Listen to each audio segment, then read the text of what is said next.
सांगाल, मोठ्या मताधिक्यानं अंबडच्या जनतेनं तुम्हाला निवडून दिलेलं आहे, विजयानंतर पहिली प्रतिक्रिया काय?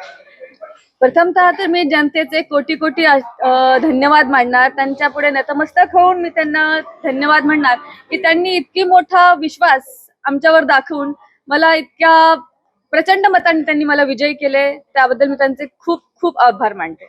विजयानंतर घरामध्ये पाऊल ठेवताना खरं तर तुमच्या डोळ्यामध्ये अश्रू होते. काय वाटत होतं नेमकी विजयानंतर घरामध्ये? असं मेहनत केल्याचं चीज मिळाल्यासारखं, फळ मिळाल्यासारखं असं वाटलं तेव्हा.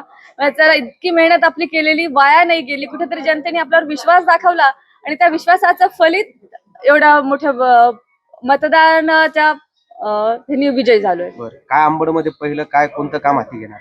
अंबड शहराचे प्रमुख प्रश्न तर आपण निवडणुकीमध्ये ऐकलेच. आता प्रथमतः कोणतं काम हाती घेणार निवडणूक आधी? आता सध्या पाहिलं तर अंबडमध्ये 15 दिवसाला पाणी येतं.